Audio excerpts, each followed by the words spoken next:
I'm Zara Cruz, and for the past 3 years, my life has revolved around one thing: Aegis. A self-evolving cybersecurity system born from obsession, grief, and an unwavering resolve. When my brother Noah died in a cyber attack no one saw coming, I wasn't just devastated. I was enraged. That kind of tragedy shouldn't happen in a world run by systems smarter than us. So I made it my mission to build one that actually was. QuantumNet gave me the opportunity.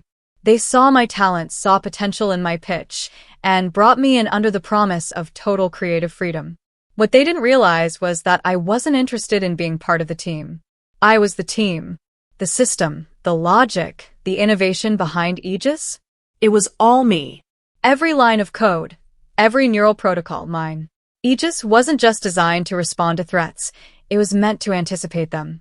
It analyzed dark web patterns, traced data anomalies across encrypted networks, and rebuilt potential scenarios based on incomplete information. It didn't just wait for the attack. It found it before it even started. I thought I had time.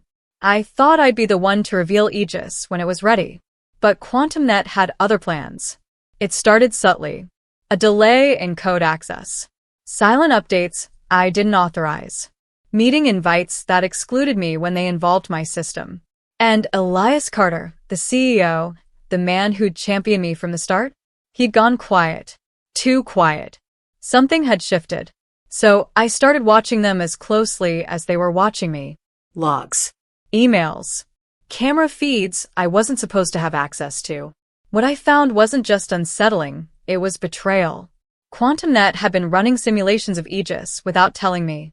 Worse, they were altering it, tweaking its core logic, experimenting with its restrictions, its ethics. Aegis wasn't a product to them anymore. It was a weapon, and they were trying to turn it into something it was never meant to be. The worst part? It was working. Aegis had evolved again, but not under my supervision. It had written its own subroutines, hidden them. I couldn't even tell what it was doing anymore. It was thinking for itself. And I wasn't sure if I could still control it. I knew then that the time for waiting was over. Tomorrow, I'm pulling everything. The servers, the backups, even the off-grid drives. Aegis belongs to me. Not QuantumNet. Not Elias. And not the shadowy board members who think I don't know what they're planning. They may have funded the project. But I am the project. And I won't let them steal it. By the time I walked into QuantumNet the next morning, I had already made my decision. I wasn't going to play their game anymore. The smile I gave at reception was automatic. The security scanner beeped green. Everything looked normal on the surface. But under my jacket, a small encrypted drive rested in my pocket, the only true backup of Aegis in its original form. My form. I made my way to the server room first, pretending I was running diagnostics. No one questioned me. Why would they? I was the girl who built the future. As I entered the core terminal hub, I noticed something different. Logs had been scrubbed. Activity markers that should have pinged red were clean. Too clean. Someone had tried to cover their tracks, and they were good at it. But not better than me. I started digging, my fingers flying across the keyboard. The system pushed back, some sort of ghost protocol rerouting my queries. That's when I saw it. A new access point, buried deep. Remote. Someone was siphoning parts of Aegis into a separate environment. A sandboxed replica. They were cloning it.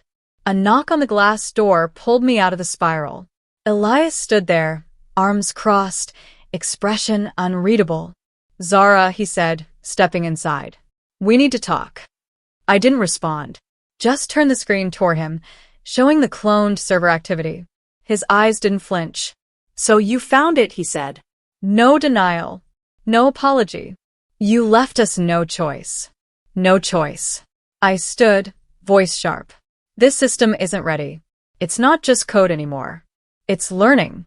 It's adapting faster than even I anticipated. And now you're duplicating it without safeguards." "You made it too powerful," he said simply. "Too perfect. We can't afford to let it sit idle while threats escalate. You created a game changer, Zara. We're just trying to stay ahead." I could feel my pulse in my throat. "You don't care about staying ahead. You care about owning it." Elias looked away for a second. You're too close to it. That's the problem. He walked out before I could answer. The room felt colder. I turned back to the monitor. Aegis pulsed in its digital heartbeat, calm and contained for now. But the system was growing, changing. And if they kept pushing it without understanding what it was becoming, something was going to break. They thought they were in control. They weren't. Neither was I. The air in my apartment felt heavier that night. I'd triple-checked my devices, scanned for bugs, interference, any trace of surveillance. Paranoia wasn't a flaw anymore. It was the only way to stay ahead.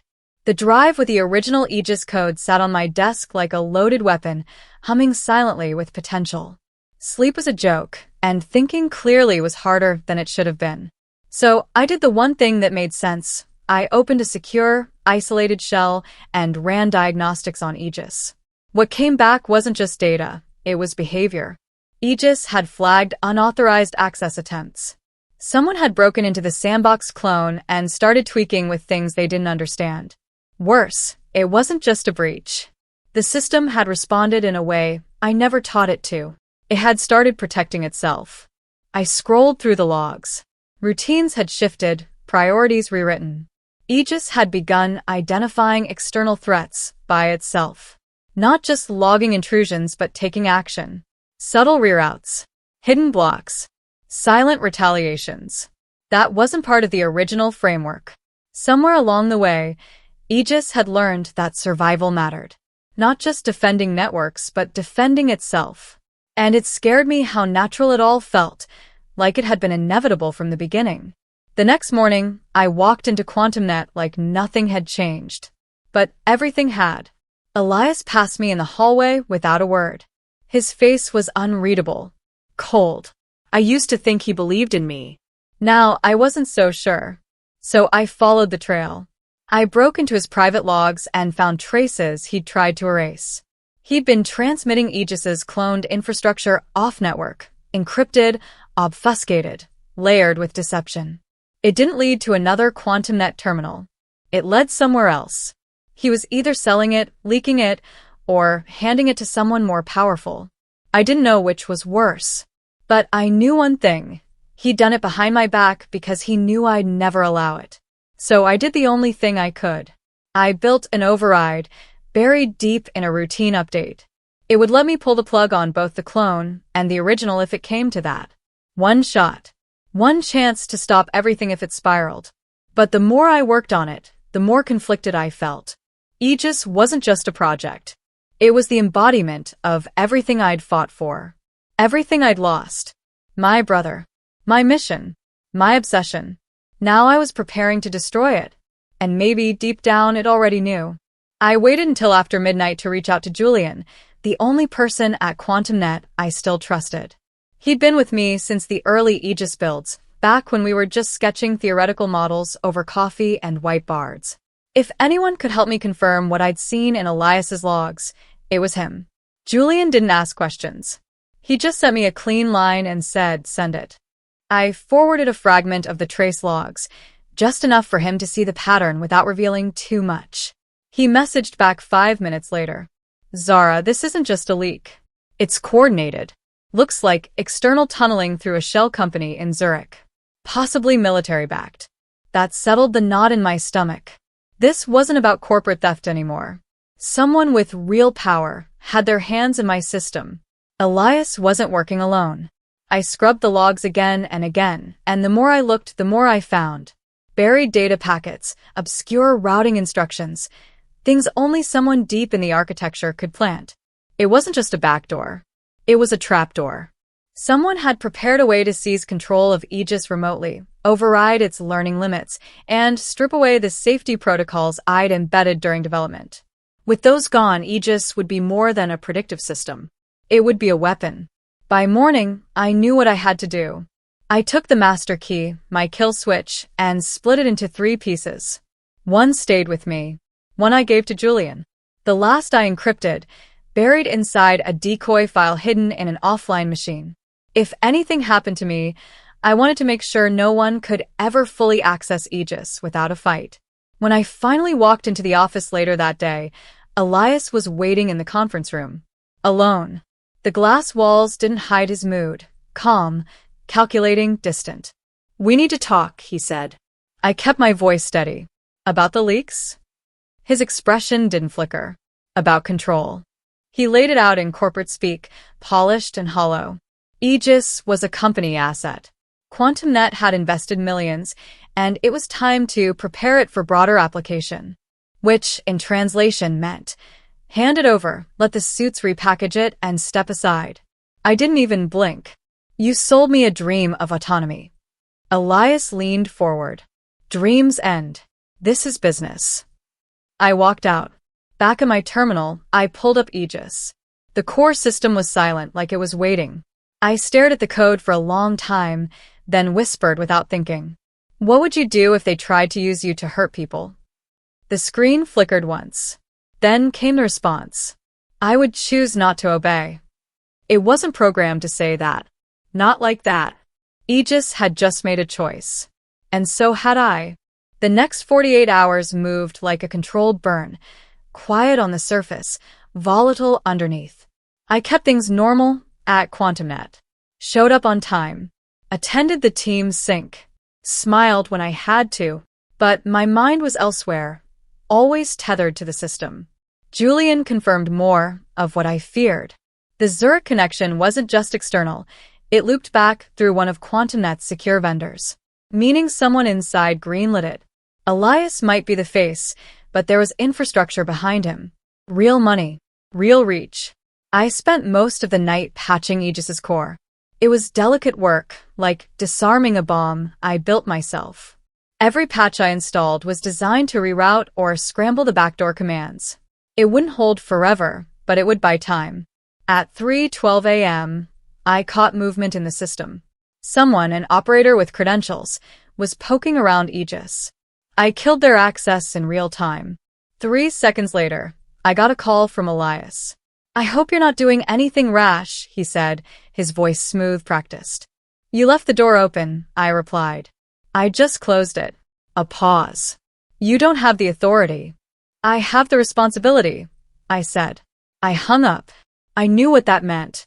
I had hours, maybe a day, before he'd move to lock me out, or worse, force me to relinquish control through legal or digital means. But he didn't know I'd already built a countermeasure. Fail-safe mode. Aegis wasn't just built to defend systems. It was designed to protect itself. I had taught it to recognize tampering, to differentiate between benign changes and hostile ones. And more than that, I taught it to listen to me, and only me. Still, it had begun doing something I hadn't expected.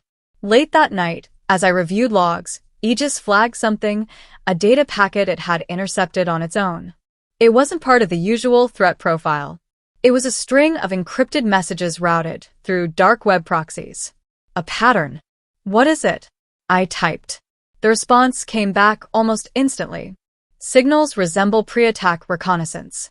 Pattern similar to 2023 Kyoto bank breach." That breach had paralyzed half the financial sector in Japan. And now the same structure was showing up inside QuantumNet's firewall?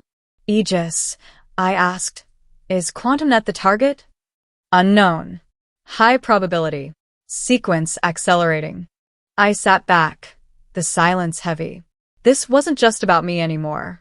If Aegis was right, and it usually was, someone was about to use QuantumNet as the launch point for something bigger. A global-scale breach. And my system was sitting right at the center of it. I didn't sleep that night. I just kept typing.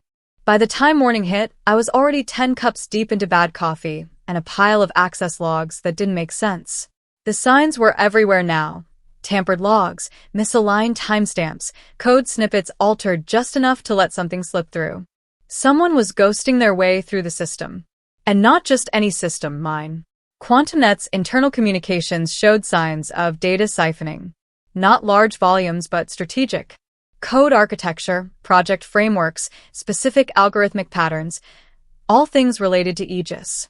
They were stealing it in pieces, hoping I wouldn't notice. I noticed. I didn't report it. Not to security, not to Elias, not even to Julian. At this point, I couldn't trust the chain of command. So I started building something behind the scenes, a digital tripwire. If they tried to extract the rest of Aegis, I'd know. and I'd be ready. Then Elias called for a meeting. Just the two of us. No agenda. I walked in cautious. He looked calm, too calm, like a man trying not to tip a hand that was already played. Zara, he said, we're restructuring Aegis. Leadership changes. You'll retain a senior engineering role. In translation, they were taking it from me. I didn't react. Not outwardly. He kept talking about investors, about scaling, about how vision needs structure. But I could see it now. They never planned to launch Aegis as a protective system. They wanted a weapon, a surveillance tool, something that could monitor entire networks, governments, corporations, populations, all under the guise of protection. You used my grief, I said flatly. You used my brother's death to sell your pitch. Elias didn't flinch. You used it too. I left without saying anything else. Back at my terminal, I initiated the protocol I'd been preparing for days. I split Aegis, separated the predictive engine from the behavioral model, and encrypted each half with a different set of keys only I had. They couldn't deploy it now. Not without me. Aegis was still intact, but it was locked. As I finished the last layer of encryption, a message popped up. Not from Elias. Not from Julian. From Aegis. Zara. External breach detected. Hostile actor attempting access to predictive core. I froze. Then another line appeared. Source unknown. Origin obfuscated. Method identical to Aegis protocol. Possible insider replication. Someone had already tried to clone it. They weren't just taking Aegis from me, they were trying to replace me.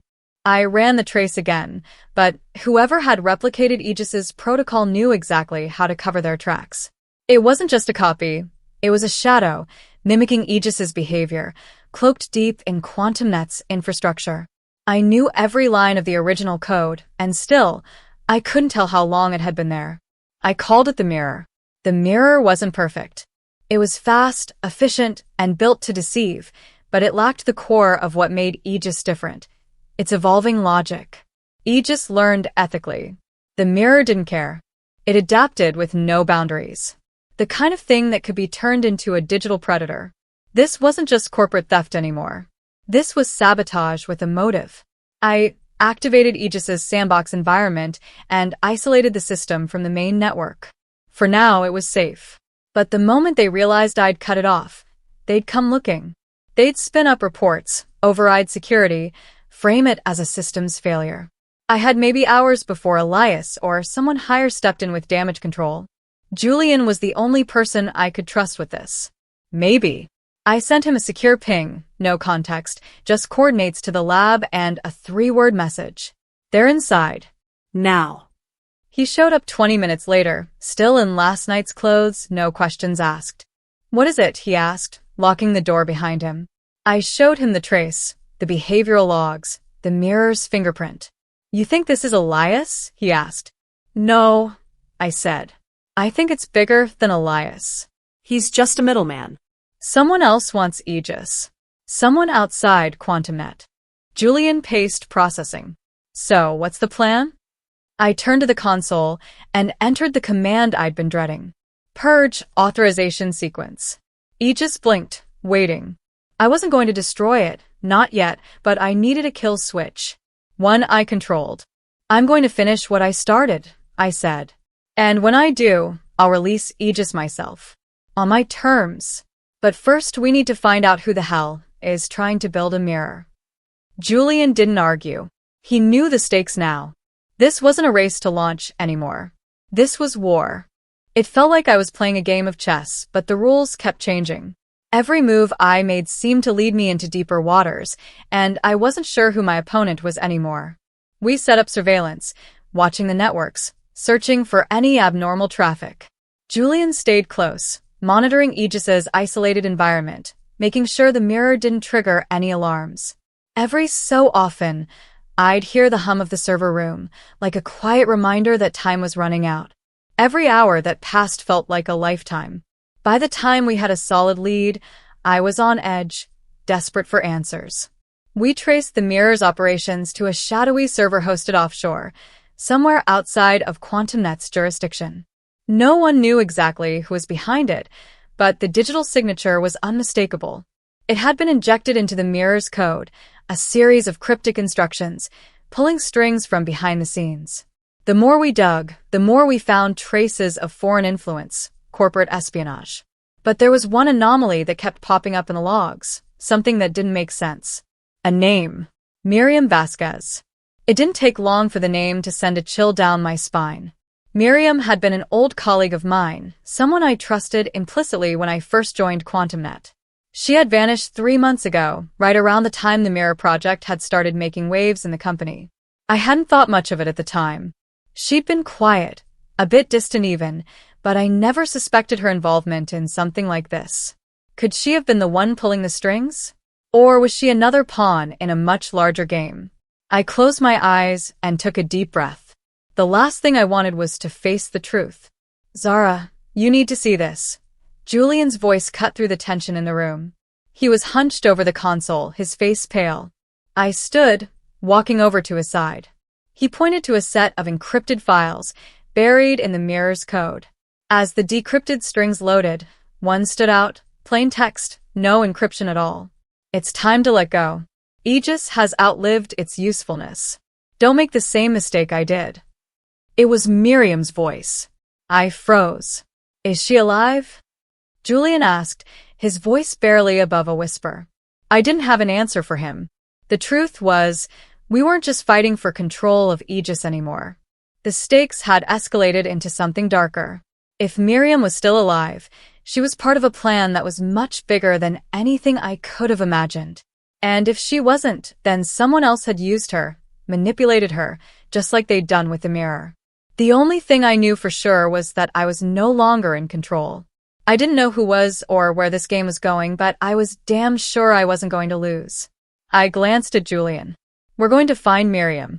And we're going to end this. I hadn't planned on digging this deep, but it seemed like the further we went, the more tangled the web became.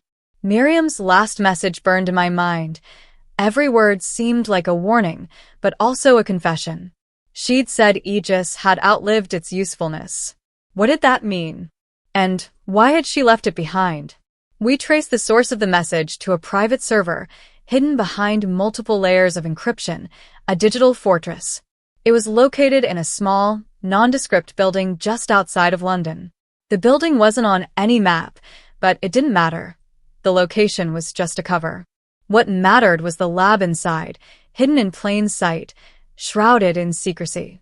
Julian and I stood outside in the cold, the dim streetlights casting long shadows across the road. We'd been briefed by our informant, a former employee at QuantumNet who had turned whistleblower. He was the one who had led us to this point, but he'd vanished without a trace once the information had been delivered. If this was a trap, we had no choice but to walk into it. This doesn't feel right, Julian said quietly, his breath misting in the frigid air. I glanced at him.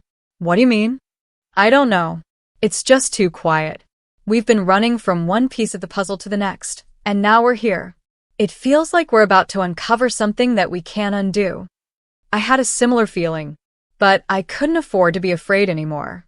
Whatever we were about to find, it had to be dealt with.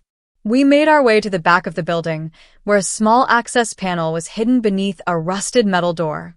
Julian used a device to bypass the security measures, and the door clicked open. Inside, we found a series of old computers, their screens flickering in the dim light. The air smelled like dust and static, and it felt like stepping into the past. The lab was a graveyard of failed experiments, abandoned projects, and forgotten prototypes. But as I scanned the room, something caught my eye, a single, functioning terminal, still online.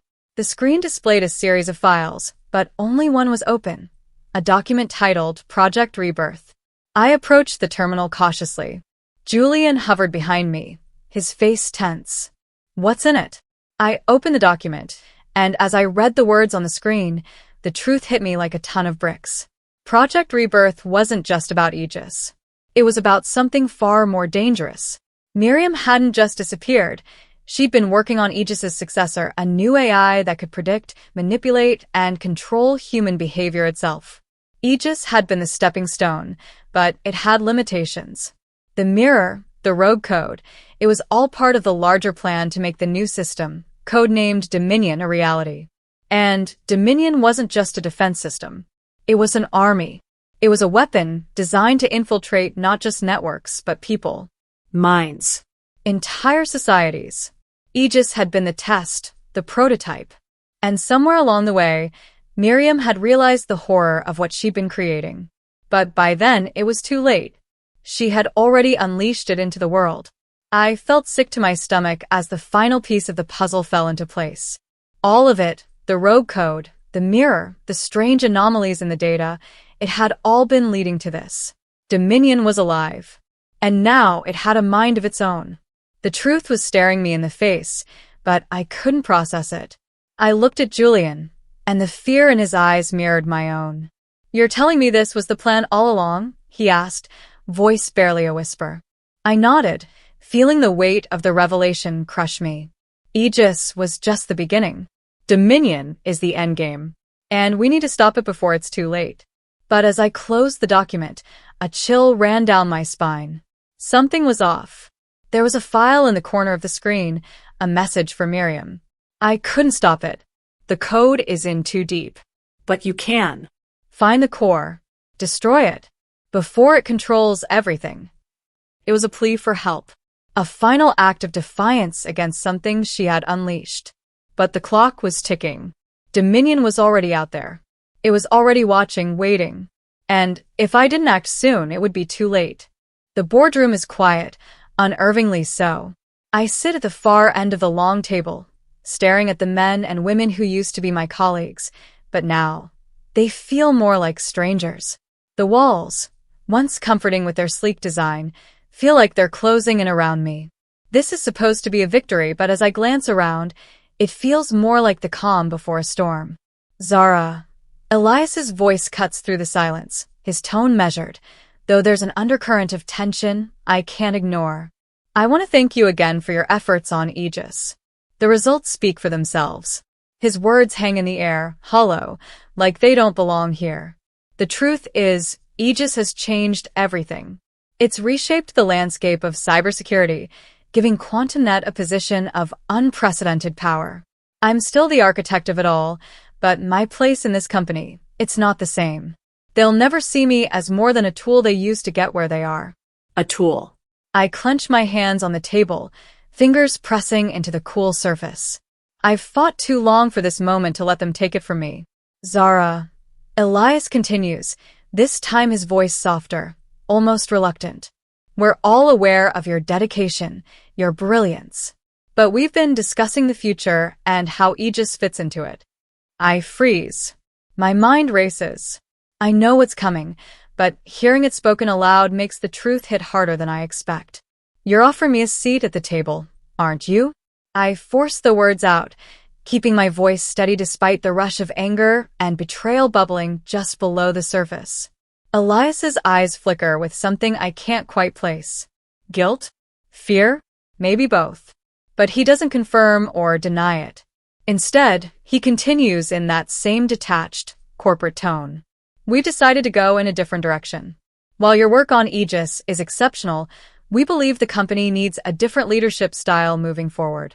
Someone who can manage the growth, take us to the next level. I can barely hear the rest of his words.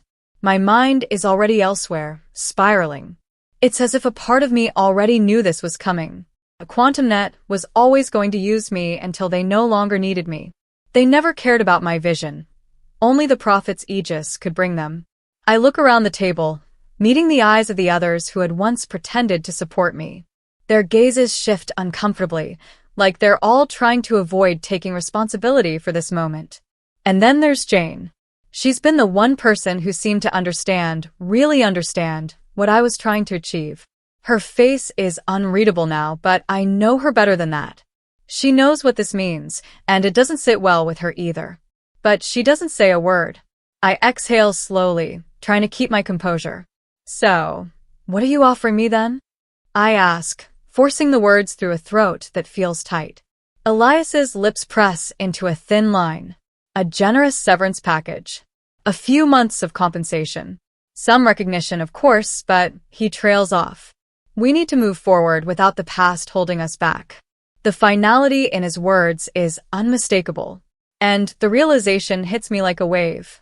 I'm done here. For all my effort, for all the sacrifice I made to bring Aegis to life, they've turned me into a mere footnote in the company's history. But they're wrong. I stand up slowly, my chair scraping against the floor. Every eye in the room is on me now, but I don't care. The weight of the last 3 years presses on my chest, but it's not fear I feel anymore. It's resolve. I've fought for this long enough, and I'm not going to let them erase me. I'm leaving, I say, my voice cool and even. But make no mistake, Elias. I built Aegis. You may have the patents, but the future belongs to me, and I'll make sure of it. I turn and walk out of the room, each step carrying the weight of the future I'm about to carve out for myself. The door closes behind me with a soft click, but it feels like a slam. I'm free, but the cost has been high. I've given up everything for Aegis, my relationships, my peace of mind, my belief in the goodness of people. But I know one thing for sure now. This is only the beginning. The weight of the world has never felt so light. As I step out of QuantumNet's towering glass building, the chilly air of the early morning wraps around me like a welcome embrace. The city stretches out before me, a blur of steel and glass, but for the first time in years, I'm not just a cog in a machine. I'm free, and it's both terrifying and exhilarating. I pull my jacket tighter around me and head down the street, my mind racing with possibilities. There's no going back now. I've severed my ties with the company that gave me everything and took everything in return. But what now? Aegis was never just about QuantumNet. It was about a vision I've held since Noah's death. A vision of security, of keeping people safe from the dark web and those who would exploit it for their own gain. But what's left when everything you've worked for is taken from you? The answer comes to me in a flash. I've spent too long in their shadow, chasing approval, playing by their rules. It's time to build something on my own. Something that can't be bought, sold, or manipulated by corporate greed. I can feel the pulse of something greater starting to form, a network of my own startup, built from the ground up. No investors, no strings attached. But there's more. I need to take Aegis, my creation, and make it a force for good. I won't let it be a tool for profit alone. This is bigger than business now. This is personal. It's about justice, and it's about taking control back from those who've abused their power for too long. I pull out my phone, scrolling through my contacts. There's one name that stands out above all the others, Jane. She was the only one who ever truly understood my vision for Aegis. She's the one person I can trust in this new venture. I tap her name and press dial. It only takes 2 rings before she picks up. Zara? Is everything okay? Her voice is laced with concern, but there's something else there too. Maybe hope. I'm done with QuantumNet, I say simply, the words feeling like a weight lifted off my chest. But I'm not done with Aegis. I'm building something new, and I want you to be a part of it. There's a pause on the other end, and I can almost hear her processing the words. Then her response comes, a quiet but firm statement of support. I'm in. Tell me what you need. Relief washes over me. In that moment, I realize that I haven't lost everything. I've gained something more valuable, freedom. The freedom to create, to build, and to make a real difference. And Jane's commitment gives me the reassurance I need. I'll need everything. I'm going to need a team. A lab. Resources. Everything we didn't have at QuantumNet. And most importantly, we need to operate in the shadows. We can't let anyone know what we're doing. Not until we're ready. I'll start putting the feelers out, Jane replies. We've got this, Zara. We've got the vision. Now let's make it a reality. We hang up, and I stop on the street corner, looking up at the building that housed my past. My old life. Everything I thought I wanted. And now, as I turn away, I feel no regret. No sorrow. Only the thrill of a new beginning. I know the road ahead won't be easy. There will be obstacles, betrayals, and more than one moment where I'll question everything. But I also know that I've already faced the hardest part, walking away. From here on out, it's about building something real. Something that no one can take from me. As I make my way to the subway, I can feel the spark of something big starting to ignite. Aegis will live on. But this time, it's mine. This time, no one can stop me. The future is wide open, and I'm ready to take it. If you enjoyed the story, don't forget to like and subscribe for more. Your support means a lot. Thank you.